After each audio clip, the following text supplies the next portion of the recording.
Hello guys, आज हमारा topic है पावर ऑफ प्रेसिडेंट और आज हम डिस्कस करेंगे कि प्रेसिडेंट की राइट्स और ड्यूटीज़ क्या होती है हमारे इंडियन कॉन्स्टिट्यूशन के बेस पे। पहले हमें ये पता होना चाहिए कि प्रेसिडेंट क्यों बनाया जाता है और उसकी फर्स्ट ड्यूटी क्या है। ये हमें पता चलेगा अकॉर्डिंग टू आर्टिकल 60 से। प्रेसिडेंट ओथ लेते हैं कि वो अपनी योग्यता से इंडियन कॉन्स्टिट्यूशन को प्रोटेक्ट, प्रिजर्व और डिफेंड करेंगे और सारे काम इंडियन कॉन्स्टिट्यूशन के अंदर ही होंगे। तो अब हम प्रेसिडेंट के पावर्स को डिस्कस करेंगे। पहली पावर है मिलिट्री पावर, जिसे हम हिंदी में सैन्य शक्तियां भी कहते हैं।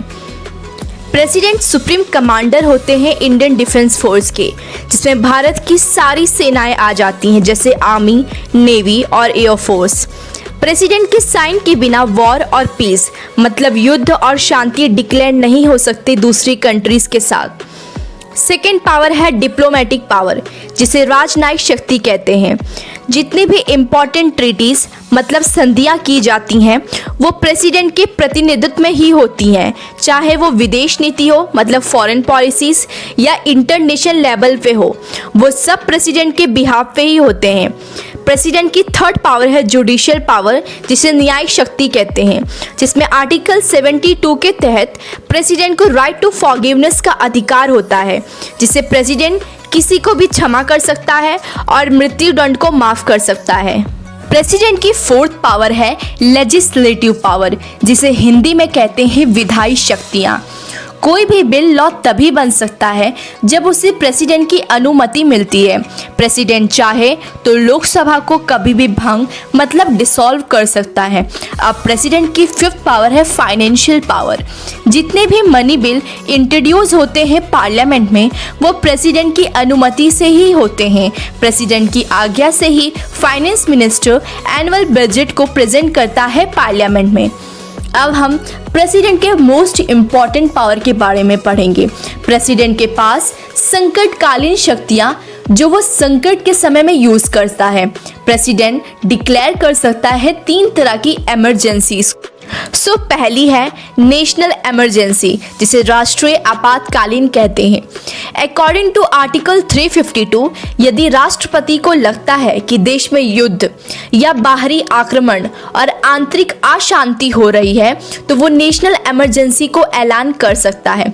सेकेंड है स्टेट इमरजेंसी। अगर किसी स्टेट में कॉन्स्टिट्यूशन का वायोलेशन हो रहा है और उस राज्य के अंदर संकट की स्थिति बन गई है तो उस समय प्रेसिडेंट स्टेट इमरजेंसी का ऐलान कर सकता है और उसे प्रेसिडेंट रूल भी कहते हैं।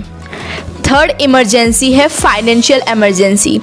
अकॉर्डिंग टू आर्टिकल 360, यदि प्रेसिडेंट को ये आभास हो जाए कि ऐसी सिचुएशन आ गई है जिससे भारत या उसकी टेरिटरी में फाइनेंशियल क्राइसिस आ गए हैं और देश का फाइनेंस सिस्टम खराब हो गया है, तो वो फाइनेंशियल इमरजेंसी का ऐलान कर सकता है। प्रेसिडेंट के पास नियुक्ति करने की भी शक्ति होती है, मतलब प्रेसिडेंट के पास अपॉइंटमेंट पावर भी होती है, जिससे वो स्टेट के गवर्नर को चुनते हैं, मतलब राज्यपाल को। सेकेंड, वो नॉमिनेट करते हैं राज्यसभा के मेंबर को जो आते हैं अलग अलग फील्ड से, जैसे कोई आता है लिटरेचर, सोशल सर्विसेज, साइंस। और प्रेसिडेंट ही हमारे देश के चीफ जस्टिस मतलब मुख्य न्यायाधीश को भी चुनते हैं, जैसे अभी हमारे देश के सुप्रीम कोर्ट के चीफ जस्टिस हैं एस ए बोबड़े। हमारे देश में स्टेट गवर्नमेंट और सेंट्रल गवर्नमेंट के रिसिप्ट और एक्सपेंडिचर को एम्पावर्ड करते हैं कॉम्प्ट्रोलर एंड ऑडिटर जनरल। जैसे अभी हमारे देश के कॉम्प्ट्रोलर और ऑडिटर जनरल हैं Girish Chandra. President chief election commission मतलब मुख्य चुनाव आयुक्त को भी नियुक्त करता है, जैसे अभी हमारे देश के चीफ इलेक्शन कमिश्नर हैं सुनील अरोड़ा जी। प्रेसिडेंट अपॉइंट करते हैं chairman of UPSC and other member of UPSC, जैसे प्रदीप कुमार जोशी जी अभी हमारे देश के यूपीएससी चेयरमैन हैं।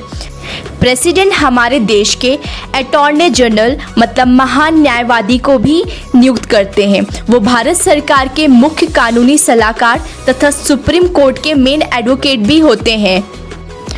प्रेसिडेंट हमारे देश के एम्बेसडर और हाई कमिश्नर को भी अलग अलग कंट्रीज में नियुक्त करते हैं। जैसे अभी हमारे देश के तारनजीत सिंह संधू यूएस में एम्बेसडर हैं। आज का टॉपिक यहीं ख़त्म होता है। आई होप आपके सारे कंसेप्ट क्लियर हो गए होंगे। सो प्लीज़ आप मेरे चैनल को सब्सक्राइब कर दें।